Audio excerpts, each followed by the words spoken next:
हरे कृष्णा श्री भक्तगण वृंदावन ब्लॉगर पक्ष থেকে সবাইকে শুভেচ্ছা এবং অভিনন্দন। শ্রী বৃন্দাবন ধাম কি জয়, রাধা রমন কি জয়।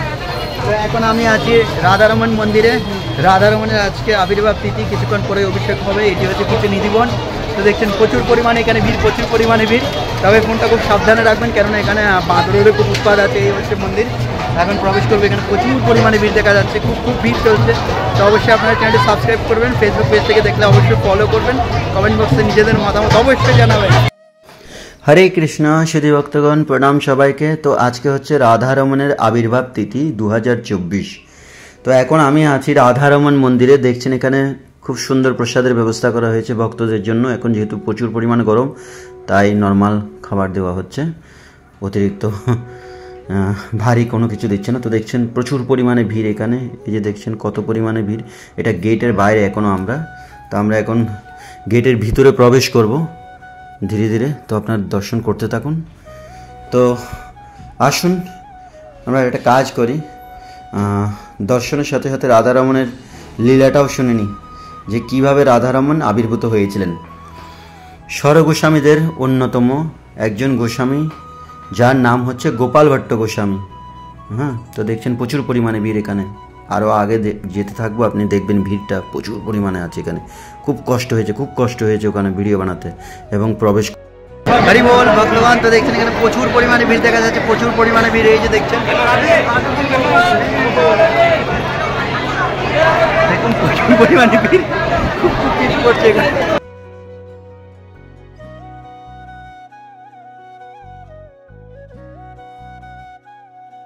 তো স্বরগোস্বামীদের অন্যতম যিনি, ওনার নাম হচ্ছে গোপাল ভট্ট গোস্বামী। উনি নেপালের গণ্ডকী নদী থেকে অনেকগুলো শালিগ্রাম শিলা নিয়ে এসে উনি সেবা করছিলেন। তো শ্রী চৈতন্য মহাপ্রভু হচ্ছে ওনাদের গুরুদেব। তো উনি একদিন বলছেন, গোপাল ভট্ট তুমি অনেক সুন্দর সেবা করছো, ভগবানের দেখবে, একদিন তোমাকে ভগবান সাক্ষাৎ দর্শন দেবে। ভগবান তো অলরেডি সামনে দাঁড়িয়েই আছে, শ্রীকৃষ্ণ চৈতন্য, রাধা কৃষ্ণ নহে অন্য। তো ভগবান বলে দিয়েছেন, ভগবানের কথা তো অভ্রান্ত, তাই না? যেহেতু মহাপ্রভু ভক্তরূপে লীলাবিলাস করছেন, তাই উনি ওনাকে নিজেকে ভগবান রূপে প্রতিষ্ঠিত করেননি। তো একদিন একজন ধনাঢ্য ব্যক্তি উনি এসে গোপাল ভট্ট গোস্বামীকে অনেকগুলো গয়নাগাটি দেয়, অনেক ড্রেস আদি দেয়, যে ভগবানকে সেবা করার জন্য। তখন উনি ভাবতে থাকেন, আহা, আমার এই শালিগ্রামে যদি চোখ, কান, নাক, বিভিন্ন অঙ্গ প্রত্যঙ্গ থাকতো, তাহলে আমি ওনাকে কত সুন্দর সেবা করতে পারতাম। এই বলে উনি হতাশ হয়ে, দুঃখ পেয়ে উনি কী করলেন, রাত্রে শয়ন দিয়ে ঘুমিয়ে পড়লেন।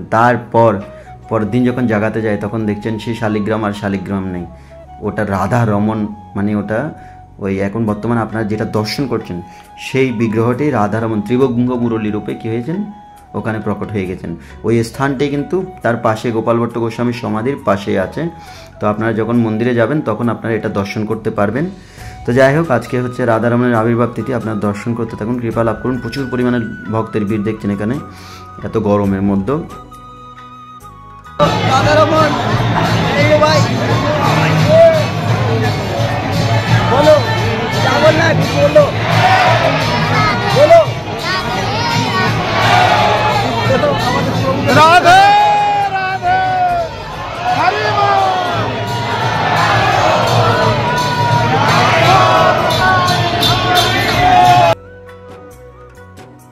গোস্বামীদের মধ্যে যারা সিনিয়র, ওনারা হচ্ছে রূপ গোস্বামী, সনাতন গোস্বামী। ওনাদের নিমন্ত্রণ করেছেন, ওনারা এসে এই শ্রী বিগ্রহের নাম রেখেছেন রাধারমণ। রাধারানী ওখানে মুকুট স্বরূপা বিরাজমান। তো এই হচ্ছে এই শর্টকাটে বর্ণনা লীলা। তো আপনারা শ্রবণ করেছেন, কৃপা লাভ করুন রাধারমণের। যদি কখনো সময় পাবেন, তাহলে আপনারা শ্রীধামে এসে দর্শন করার সৌভাগ্য অর্জন করবেন, নয়তো আমাদের মাধ্যমে, এই ভিডিওর মাধ্যমে আপনারা দর্শন করে কৃপা লাভ করুন। বলছে মন বৃন্দাবন। আপনারা যদি মনটা যদি এই ভিডিওর মাধ্যমে যদি ভগবানকে দিয়ে দেন, তাহলেই আপনারা রাধারমণের সরাসরি আবির্ভাব তিথি দর্শন করছেন। হরি বল। তো তারপরে আপনি ভক্তদের এখানে ভিড় দেখুন। আমরা ধীরে ধীরে এখানে মন্দিরের ভিতরে প্রবেশ করে গেছি। এখন ভিডিওটা বানানো খুব কষ্ট হয়ে যাচ্ছে, এখানে সবাই খুব ঝামেলা করছে, ভিডিও বানাতে দিচ্ছে না। তারপর আমি চেষ্টা করছি। তো এখান থেকে তো রাধারমণকে দেখা যাচ্ছে না, এখান থেকে দেখুন রাধারমণকে খুব সুন্দর করে দেখা যাচ্ছে। জয় শ্রী শ্রী রাধারমণ লাল কি জয়। এখানে প্রচুর পরিমাণে বিরক্ত করছে, ওনারা ভিড়ের কারণে বানাতেই দিচ্ছে না কোনোভাবে। আমি অনেক কষ্ট করে আপনাদের জন্য এই শ্যুটগুলো করেছি। দর্শন করুন, কৃপা লাভ করুন, নিজেদের মতামত অবশ্যই জানাবেন। হরে কৃষ্ণ। হরে কৃষ্ণ ভক্তগণ, তো অনেক কষ্ট করে দর্শন হয়ে গেছে অভিষেক। আমি চেষ্টা করেছি ব্লগ অভিষেক দর্শনগুলো বানানোর জন্য ব্লগের মধ্যে, তো আমি চেষ্টা করেছি, কিছু কিছু শ্যুট করেছি। দর্শন করুন, কৃপা লাভ করুন, হরি বল।